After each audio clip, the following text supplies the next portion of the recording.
Right now at noon, Missouri families and daycares face a subsidy setback. And it is a little bit on the warmer side out there and will continue to warm up with plentiful sunshine. A look at that forecast plus some rain chances coming up.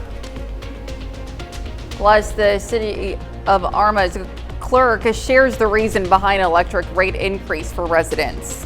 The 4 states' most watched news starts now. Well, a fire in downtown Altamont, Kansas claims the life of one person. This is KOAM News at noon. I'm Elise Snowy. The fire happened last night on South Huston Avenue in Altamont. According to the Altamont Fire Department, the structure became engulfed in flames when first responders arrived on scene. There was one fatality in the fire. Next of kin have been notified.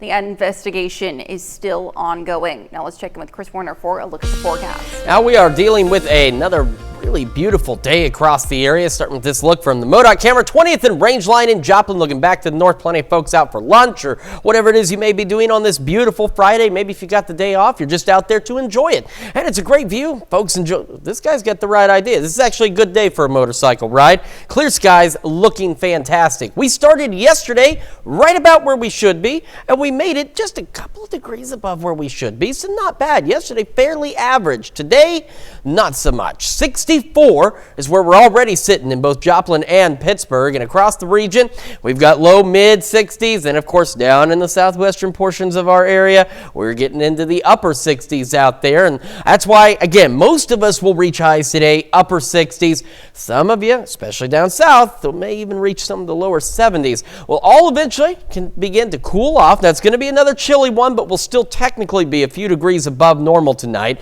down to about 48 by 11, and the winds will begin to increase. That southerly wind will start gusting upwards of 20 miles an hour.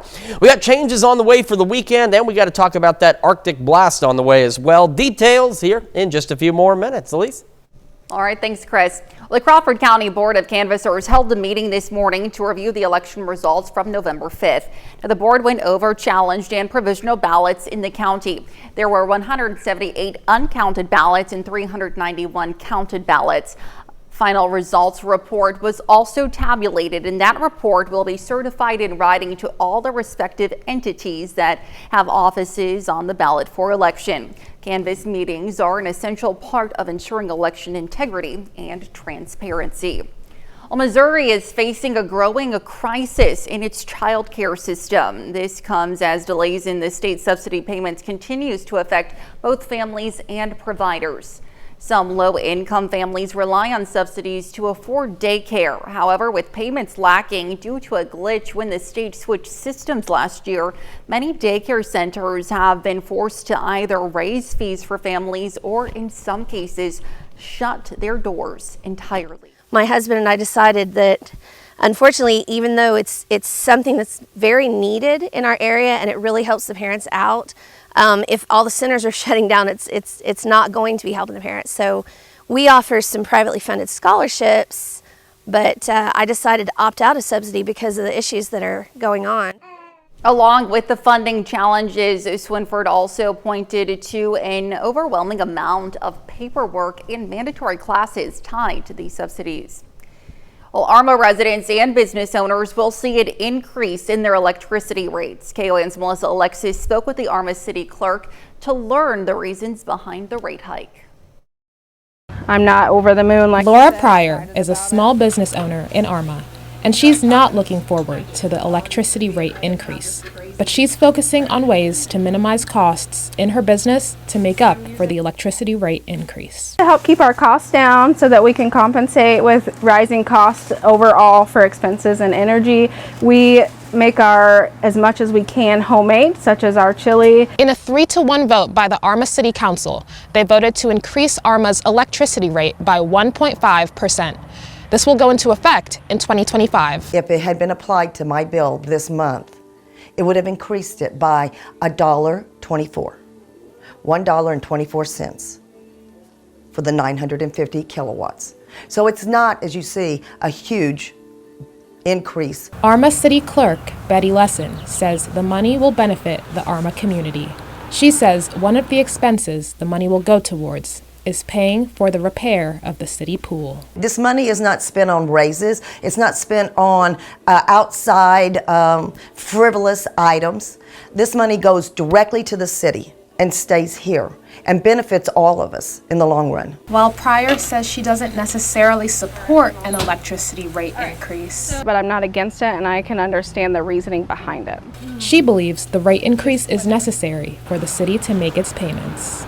There are more than likely behind the scenes things that the community is not aware of that the city's having to pay for, or that they are needing to cover expense-wise, and so you adjust where you can make that revenue up. The city clerk encourages community members who have questions about the rate increase to come to the city council and learn more about how it will be used.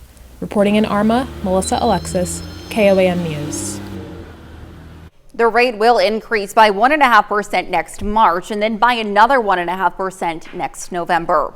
Watered Gardens in Joplin served up its annual Empty Bowls event yesterday. People could come out for a minimum of $25, enjoy a bowl of soup, take home a handcrafted pottery bowl, and help raise money for a good cause. Now, the funds raised through the event help Watered Gardens feed the hungry in the community. Community to take away the fact that they gave a donation and they're carrying a beautiful handcrafted bowl that they can take home with them, and every time they eat out of their bowl, and especially when their bowl is empty, they can remember that somewhere out there someone else's bowl is empty. This marked the 12th year for the Empty Bowls event. And donations for our annual Feed the Four States event are coming in. Yesterday, Extreme Power Sports in Webb City gathered the donations it's received to deliver to the Cross Lines Ministry Food Pantry in Joplin. The food donated for this event goes a long way toward helping feed the community. This part of the season tends to just bring out the need. It's also very stressful for families with the extra seasonal expenses. Sometimes they choosing between food and other things that have come along. So donations like this are very helpful. Extreme Power Sports is one of our Feed the Four States partners, and they'll be collecting food there until December 31st. Well, coming up, President-elect Donald Trump continues with his picks to fill his cabinet. Now we're going to see how lawmakers are reacting to those picks. And later, we're making cinnamon maple roasted veggies in the Mr. Food Test Kitchen. President-elect Donald Trump is picking loyalists to fill key posts in his second administration, but getting some of the more controversial candidates approved by the Senate could prove challenging. Please welcome the President of the United States. President-elect Donald Trump enjoyed a black tie victory lap at his South Florida golf club Thursday night. We won the popular vote. Oh, I love that. He also praised Robert F. Kennedy Jr., his new pick for Secretary of Health and Human Services. There's no vaccine that is, safe and effective. Kennedy has a long record of criticizing vaccines and perpetuating false claims, including that vaccines cause autism.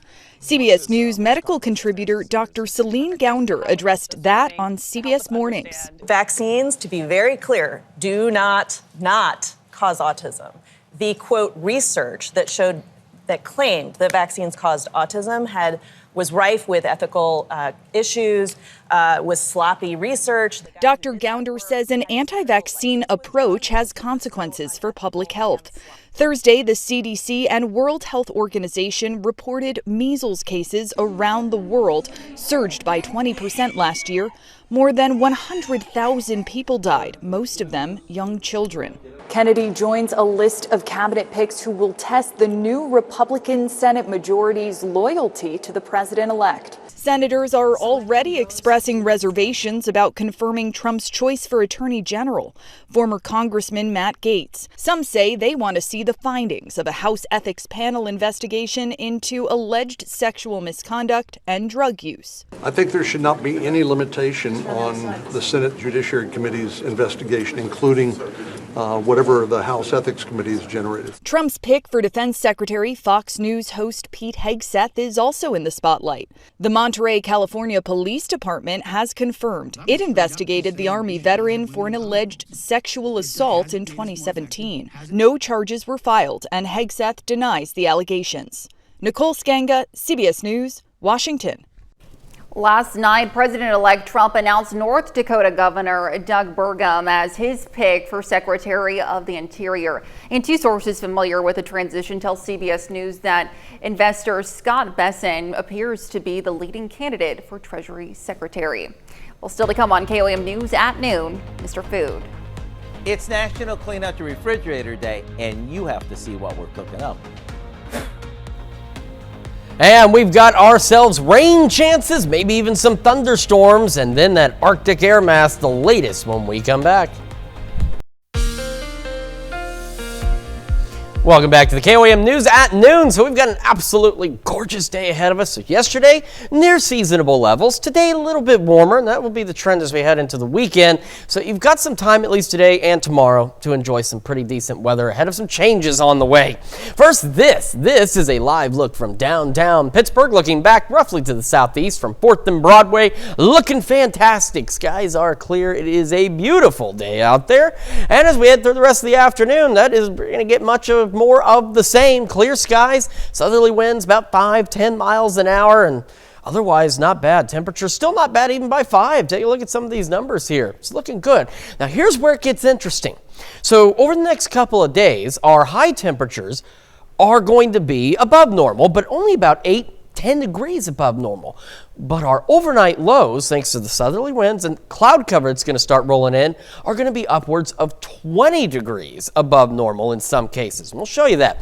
So as we head into our Saturday, after clear skies tonight, we're going to start to see clouds increasing. So we'll have partly to mostly cloudy skies, and the south winds also increasing. Again, they'll be gusting to 20 tonight, gusting upwards of 30 on our Saturday. And as I've mentioned before, Saturday is the day of deception at this point. It's going to look like it's going to rain with the southerly winds, that moist air rolling in. It may even smell like it's going to rain, but that's not going to happen Saturday. It's coming in on Sunday, and it won't be until later Sunday that we see that happen. So we'll be starting our Sunday partly to mostly cloudy. Then we'll just start going kind of mostly cloudy through a good portion of the day. A few isolated showers out there ahead of the main line, and we'll start to get some scattered showers and thunderstorms rolling into the area. So here we are Sunday 10, Chanute, Fredonia, just outside Parsons, Coffeyville. We're getting some scattered showers and thunderstorms out there. Then overnight, you saw there's a batch that rolls up between about 3-4 a.m. on the Missouri side. We've got additional rounds of showers and storms that'll be clearing Monday morning.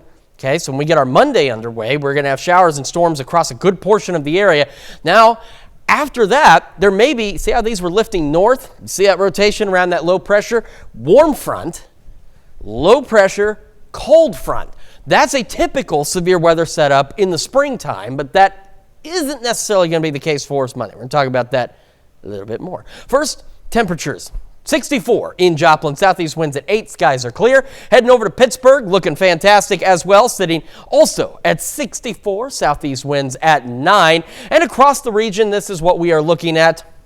Again, low, mid, and even upper 60s. So around northeastern Oklahoma, this is going to be your best opportunity. It's going to be the best location to potentially reach the low 70s. So now, we're going to skip right into the next 10 days. Upper 60s, low 70s tomorrow and Sunday. Monday, thunderstorms. Again, I mentioned this is going to be a typical severe setup, but we're not going to have all the ingredients in place for this. But a strong storm or two does appear possible. It's a slight chance. So we're talking less than severe size hail, so small hail, and gusty winds, but under severe limits. That's what we could possibly see Monday as we head into the afternoon, and the actual cold front pushes through. We'll get a line of storms along that by Monday afternoon. Then we go into this. This is going to take just a couple of seconds here, but the Arctic air sets in Tuesday. We have those rain chances Wednesday, Thursday, Friday. During the day, it's going to be cold, below normal, upper 40s, low 50s, but warm enough that it's going to be rain. It's the overnights that we're watching where we fall back into the upper 20s and low 30s, where if the rain, even the light showers continue, we could see some stray flurries, possibly some freezing rain here or there. We We're not looking at a significant winter weather event by any means, but it could lead to some slick spots for our morning commutes on Thursday and Friday. So just something to keep an eye on. Of course, if that changes, we'll let you know. But right now, it's not looking to be too big of a deal. All right, sounds like a plan. Thanks, Chris. We'll stick around. We're making cinnamon maple roasted veggies in the Mr. Food Test Kitchen. We'll be right back. Howard sharing his recipe for cinnamon maple roasted veggies in the Mr. Food Test Kitchen. Wondering what I'm doing? I just cleaned out the fridge since today is National Clean Out Your Refrigerator Day. After all, we want it to be ready for the holidays. And since they're right around the corner, I want to share a tasty and colorful side dish that I know that you'll love. We begin by trimming a good amount of Brussels sprouts and cutting them in half. After that, we cut a butternut squash in half, remove the seeds, peeled it, and cut it into cubes. Or you can use pre-cut squash, which is a lot easier. We toss it with some oil, salt, pepper, and a bit of cinnamon. After roasting these on a baking sheet for about 30 minutes, we toss in some walnuts, dried cranberries, and a bit of maple syrup. Now, we can either serve this as is or place it in a baking dish and warm it up right before the festivities begin. Either way, the combination of the Brussels sprouts and squash, accented with the cinnamon and maple syrup, is really tasty. So after cleaning out your fridge, here's what I suggest. Go online and get the recipe for our cinnamon maple roasted veggies. This way you'll have them in time for the holidays. I'm Howard in the Mr. Food Test Kitchen, where today we found a colorful new way for you to say, ooh, it's so good. Well, you can, of course, find this recipe on our website. That's KOAMnewsnow.com. Now, here's a look at the 4-state market prices.